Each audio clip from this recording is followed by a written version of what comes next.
Welcome to the Grow My Cleaning Company podcast with your host, Mike Campion. If you are passionate about the cleaning industry, you are in the right place. Love what you hear? Spread the word and tell the cleaning world this is the place to be. Want more? Check out www.growmycleaningcompany.com for free online video trainings, free ebook downloads, free blog posts, and of course, all the podcast episodes. Everything you need to grow your cleaning company is at www.growmycleaningcompany.com. And now, on with the show. Welcome to the Clean... I'm going to do that again. Welcome to the Grow My Cleaning Company podcast, where I coach owners of cleaning companies every Monday, Wednesday, and Friday on anything and everything related to building and growing cleaning companies. If that is you, you're in the right spot. If it's not you, you may be in the wrong podcast altogether. Either way, if you do want to grow your cleaning company, growmycleaningcompany.com is where you'll find everything you need to create the cleaning company you've always wanted. If you'd like to be a guest on the show, you can email or call our producer Natalie at growmycleaningcompany.com, or give us a call and say hey at 480-648-5149. You can apply to be on the show, ask a question, give some feedback. We love hearing from you, Cleaning Nation. Today, we are chatting with Gabe Manis from Tidy Maids. Tidy Maids is just getting started serving the Franklin, Tennessee area with residential cleaning services. If you want to reach out to Gabriel, you can get a hold of him at TN, I'm assuming for Tennessee, TNTinyMaids.com. Gabriel, welcome to Cleaning Nation. Mike, thanks for having me. Glad to have you, my friend. If I remember right, you stalked me a little bit on Facebook, and I was too lazy to answer your question. I'm like, yeah, come on the podcast. I'll help you out. Am I making that up, or is that how it went down? No, that's kind of close. I think you did give me a little. We did talk a little bit on Facebook, to be fair. Yeah, I was making all that up. This is the real advice on Facebook. I was just making that up. It's no good. I gotcha. Well, gosh, I know a little bit about where you're at in your background, but I think Cleaning Nation would love to get familiarized. So take a minute and tell us about Gabriel, how you ended up in Tennessee, how you ended up on the podcast, how you ended up in cleaning. Give us the full scoop, man. Yeah, sure. So as you mentioned, I live just south of the Nashville area. So you see Franklin, for those of you guys that aren't in Tennessee, think Nashville. It's a great area. I've got a lovely wife and two boys. Full-time job, so I'm very busy, which might make me kind of crazy. I want to also start up a side business, but hopefully with a little bit of help, I can get that to being more of a lasting kind of deal. So a little bit more about my decision to start the business and me is probably 3 or 4 months ago, I kind of started to get into my head, hey, there's a lot of opportunity in this area. Nashville's got tremendous growth right now. When I say this area, I mean both broadly is kind of the Nashville area and also around the residential kind of home services sector. So with the growth that we have, I mean, the housing market's still exploding down here.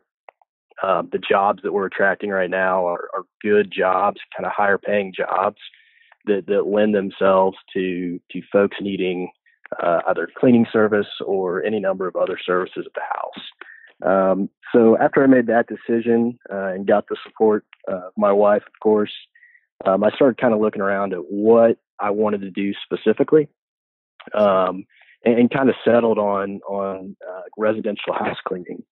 So that's what's gotten me to this point so far. I'm about 6 weeks in from launching the site and really kind of starting to spend some money to develop the business. And, that kind of puts me where I'm at. I've got a little bit of a business plan going forward. I have some expectations of what I'd like to see this become. And I've done a lot of research online, which is kind of what led me to finding you. So awesome. That is the background. So how did you get into Cleaning Nation and kind of discover us? So I think first originally on Facebook, just joining a lot of different local groups, and then, you get the recommendations and it kind of dials it down further to the Grow My Cleaning Business group, and then started listening to podcasts with all the growth here, I've got anywhere between a 30 to 60-minute commute. So I've listened to several of your shows in the last few weeks. Yeah, we get a lot of that where people kind of find the community and then they just binge listen or watch the YouTube or the podcast. So you're in good company, my friend. All right, well, cool. Yeah, absolutely. That's a compelling story, and I am honored and excited to be able to help. Where are you at now? What could I what can I help you with today? Yeah, so the first question I think I asked you earlier was, am I crazy? So to qualify that a little bit better, I have a full-time job. It's a great job. It's something I couldn't walk away from right now. So I have a little bit of a time constraint. I think it's realistic to say, hey, I can easily dedicate, 15, 20 plus hours of work a week to managing this thing. And I've got a very supportive spouse, like I mentioned, and she can help as well. So one of the things that I was going to ask you is if I had to be kind of laser focused on at this kind of stage, growing this business, and that's my goal, is to grow it, not necessarily kind of needing it for income right away or relying on it as a job or whatnot. What should I be the most concerned with early on? Because, is that marketing and getting new customers? Is it finding the right, the right employees? Is it developing the right systems? What are the things that would be the most important to focus on where I'm at? Okay, good question. Let's just back up a little bit because I want to make sure I'm answering the right questions for you and just give good feedback for Cleaning Nation. So, because I want to take a little time on this because there's a lot of Cleaning Nation out there going, well, is that a possibility? I've always wanted to start a cleaning company. I didn't know I could keep my job. And yes, I would encourage you that is a possibility. And most people look at it as a negative, which there are certainly some drawbacks to that plan, but there are also some positives that I want to make sure that A, Cleaning Nation gets, and B, you get that, Gabriel. So the benefit is you are forced to become laser focused if you're going to get anything done. The biggest, I don't want to say problem, but issue I walk through with clients, newer clients, is transitioning out of cleaning for themselves and hiring employees. That would probably be your biggest secret strength. You're never going to have that issue. Hopefully you're not intending on working full time, starting a business and doing all the cleaning yourself, because that's insane and you'll drop dead. So that's correct. I would encourage you to be able to, either you or your wife, to be able to clean. So I'm not saying I never want you to clean. Yeah. But yeah, I'm going to want 2 or 3 weeks of you cleaning different types of jobs and maybe getting each job started for a little bit. So I don't want to say no cleaning, but that transition for you and for people that are full-time out of cleaning and into doing higher level work needs to happen sooner than later. I found when I've coached people that own cleaning businesses and have full-time jobs, they're able to create the systems and understand that they're not a cleaner. They own a cleaning company much faster and much more naturally than people that have started cleaning. Does that make sense, or am I kind of running around a loop mentally? No, it absolutely does. It's necessity. Okay, cool. So be encouraged by you do have that advantage built in with your kind of built-in what could be considered disadvantage. That said, you hit the second thing and you just assumed it, but I want to make sure Cleaning Nation gets it and thinks it through and doesn't assume it, that you do have to be laser focused. And that's really for anybody. When you're starting a company, you have to do everything, right? If there's a website to be built, well, it's either time or money you have to invest. So the same will be with you. If you want to build a website, which you're going to want, you either need to build a website or pay someone to build a website. If you want to hire someone, you either have to pay someone to hire someone or hire someone. If you want, fill in the blank with creating a logo, incorporating, making an LLC, getting insurance, coming up with your core values, creating a lead magnet, writing content, on and on and on. You're either going to pay someone to do it or do it. So you either need lots of time or lots of money. I hear you saying you don't have a lot of time. Ideally, you'd have some money to invest in lieu. That's not a requirement, but that's helpful. Is that something where you've got some money? And I'm not saying $20,000, but a couple $1,000s to invest at the bare necessities, or do you have to do everything shoestring? No, that's fair. I do have some money that I can use, and well within that budget, both for either marketing or kind of upfront expenses. Absolutely. So. Okay. And I love that, by the way. When I have people come to me, even if they have no job or have full-time, they can commit full-time type hours to their thing, and they literally say, I have no budget. How do I get started with no budget? My answer is to get a job. If you have literally no money, get a job. This is not the business for you. People get fooled by the low cost of entry and that you don't need a lot of money, like 2, 3, if you had $5,000, I'd say, that's great. Probably more than you need, and we can really get a lot of things done. If you had 2 or 3 grand, I'd say, well, you have to kind of pay attention, but you've got some money. If you're like, I have $150, is it possible? Maybe, but not ideal. I'd rather see you work and save up a couple $1,000 and then come in and be a real business owner than not. So let me encourage you with that. At least some things like websites or stupid stuff like, where do you get a vacuum? Where do you get mop buckets? What if you just want to do flyers or business cards, or incorporate? Right? It's not, again, you don't need $50,000 or something, but having no money is not going to work. So if you've got some money, that's going to help offload some of the time and allow you to just do the important stuff. So just to summarize, and then I promise I'm going to answer your question, Gabriel. I just wanted to make sure I got Cleaning Nation up to speed. So first and foremost, yes, you absolutely can do this while you work full time. That could be a positive or a negative. You can do it with absolutely no money. I just don't recommend it, and you're asking for a lot of heartache. If you've got some money, that helps because you're either going to have to spend time or money. And if you have a full-time job, you want a little more money because you have less time to give. Are we together so far, Gabriel? We are. Okay, cool. So the one thing I don't want you to do is a lot of new business owners focus on quote unquote the fun stuff. They're going to make a logo and they're going to get a website and they're going to buy office furniture and set up a little office in their room, and they're going to go down to the corporation commission and file, and they're going to do, sign up with the Better Business Bureau or, all that kind of stuff. And don't hear me saying that's not important or you shouldn't do it. Just don't get confused by thinking that that's work or starting a business. Where you're at, nothing happens. Actually, where anybody's at, but more specifically as you're starting a business, nothing happens until somebody makes a sale. You are not a cleaning business until you have a customer that gives you money to clean or have somebody clean something that they own. Does that make sense? Absolutely does. Yeah. Cool. So if you're laser focused, and again, you have a little more leeway if you don't have that full-time job, you can futz around with some of this stuff. If you're laser focused, I would spend less than 15% of your time doing all of that, logos and business cards. And not that that's not important. I'm not saying you don't need that, but people can get confused and lulled into, I'm working. I had a productive day because I talked to the logo guy and the web guy, and I talked to the lawyer about doing the insurance, the corporate commission, putting together our papers, and I got insurance, and all that's fine, but nothing happens until someone makes a sale. So your laser focus, everything, all that other stuff that needs to be done, Gabe, is distraction. I'm not saying don't do it or it's not important. I'm saying see it as distraction, not real work.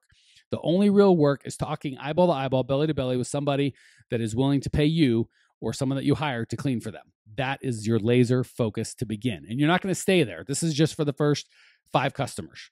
Okay. So Clean Nation, don't hear me going, all Mike cares about is sales. What about employees? I understand. I'm not saying this is forever. For your first 5 customers, that's all your job is, Gabe, is find people to help you. The good news is with residential, that's easy. It's really easy. I shouldn't say easy, but I'm going to say easy. It's easy, certainly compared to commercial or a lot of other jobs. You are selling what everybody wants. That's time. So don't be confused and think that you're selling hours for labor, because that's low margin stuff and people aren't interested. You are selling people back their time, which is their most valuable resource. So to answer your question and stop, get off my little platform here, selling. Nothing happens until someone makes a sale. I don't like when guys are like, I have 2, especially when you're residential. If you're commercial and you've got 2 customers and they pay $1,200 each, okay, I get that. You're growing pains. If you're residential and you have 2 customers, keep selling. The first 5 is just you. Sell. So the one word answer to your question is sell. That may have struck some other questions. Did that help, or just kind of give more questions? How else?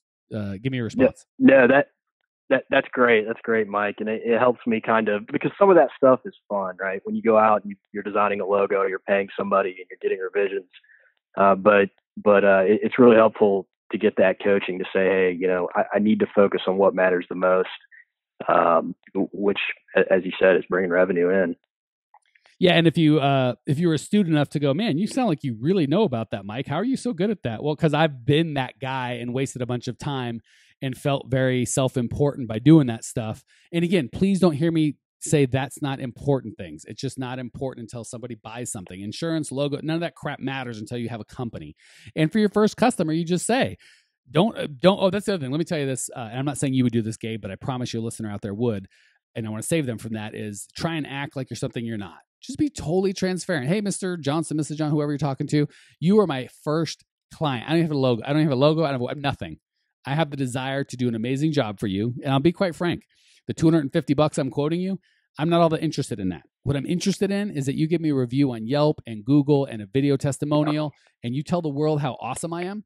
And the way I'm going to get you to do that is because you're my only customer. I'm going to give you such ridiculous service. You're going to hate every other cleaner. I'm not saying I can do that for the rest of time, but as my first customer, that's the deal. Not only the $250 I'm looking for, I'm looking to rock your world so you're honestly able to tell the world how amazing you are. Is that a fair deal? Very few people are like, no, that's great. Yeah, so that's the kind of vibe that you want to come. Don't try and be the guy, pretend like you're big and you're not, because they'll find out and then you'll look and feel stupid. Just be transparent. And just like I said, when you say I can't do this full time, you're like, that's a total negative. No, there's some negatives and there's some positive. Exactly the same with you starting out. There's some negatives of you don't have a lot of stuff other companies are, but there's some positive. You're like, I don't have 27 employees. I don't have 300 accounts. I have you. You know how committed I am to you? You're my only customer. You have all of my attention. And again, set the stage. Like, hey, that's not going to be it for the end of time. So they don't think that's the deal forever. But for the first 6 months, you're going to get extraordinarily out of this world service. And then after that, you're just going to get exceptional service. That if you're okay with that and telling the world, then let's go. All right. Any other questions or comments before we hit the lightning round, my friend? No, I think that's fair for now. Okay, cool. Well, then let's give you the opportunity as a new owner of a cleaning company to share with Cleaning Nation some of the experience you might have. First of all, what's the best piece of advice you've ever received that you can share with us? Yeah, so best advice I've ever gotten, and I've led some organizations. I've been in leadership roles at different levels. One of my kind of favorite mentors told me that you have to create kind of either a culture or a self-identity of being a learning person or a learning organization. And what that really means is you have to take accountability for everything that goes well and everything that doesn't go well. You're not a victim if something's going wrong. Turn inward first to figure out what you could have done to prevent it. That is so well said. I want to share, you probably read it, Gabe, but in case Cleaning Nation hasn't, that reminds me of Jim Collins' Good to Great Level 5 Leadership. If you want more on that topic, that is an excellent resource. Yeah. Or just call Gabe at home. Either way, whatever you think's better. Question 2, what's the biggest mistake you've made in the cleaning business? And again, you're just starting, so I totally get, just in the tiny bit of the journey you've been on, what's the biggest mistake you've made so far? Yeah, so I'm sure I'll find these out as time goes on.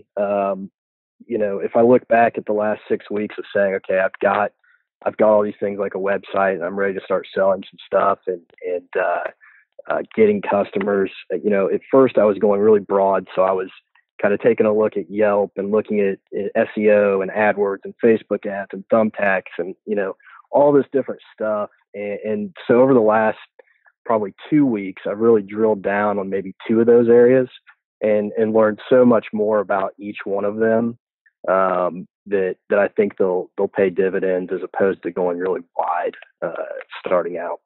Man, for a guy that's just starting, that is some next level knowledge. I'm just going to repeat what I heard he said. A, because I want to make sure I got it, and B, because if I heard him right, Cleaning Nation, do not miss that. What I heard him say is instead of trying to be a 5 at 17 different advertising things, be a 9 at 1, or a 10 or 12 at 1 or 2. Fair? Yes. Couldn't agree more, Gabriel. God bless it. If I had $1 for every time I tried to explain that concept and did it not as well as you did, I'd quit the show. I'd be have too much money. All right, last question. What's one idea Cleaning Nation can put into practice that will make their business or their lives better? I think to make their lives better, a better business helps. And one way that I've maybe seen by looking at some of the groups that I'm involved in is some people, they have the identity of, hey, I'm a house cleaner. And I think they could do better by themselves if they learned how to sell, they learned how to kind of focus down on how do I make a financial decision. Then that highlights maybe my weakness and that I don't have the cleaning experience, but I think people do well served to really drill down on the financial aspect and the selling aspect of what they do. Dude, you're coming after my job. That's the kind of crap I say. How dare you come on my show and give me better coaching than I give? That's fantastic, Gabriel. You really, I got to be, I talked to a lot of cleaners, and for the stage that you're at in your business, I think you were well prepared and well stocked for a really big success. Thank you for joining. Thank you for sharing your passion, your desire to grow. I appreciate you. I know that Cleaning Nation appreciates you. If you want to check out Gabriel's show notes page, check in on how he's doing, get everything you need to grow your cleaning company. You know it's all growmycleaningcompany.com. Leave your questions, your comments, your rude remarks. I will see you there. Congratulations! You are now 16% smarter. Still can't get enough cleaning goodness? Go to www.growmycleaningcompany.com for more of the good stuff. Ever want to be rich and famous? Owners of cleaning companies, as well as industry experts, can apply to be featured on the show by emailing our producer Natalie at support@growmycleaningcompany.com. Until then, don't miss out on all the latest cleaning industry lovin' at www.growmycleaningcompany.com. Check it out now.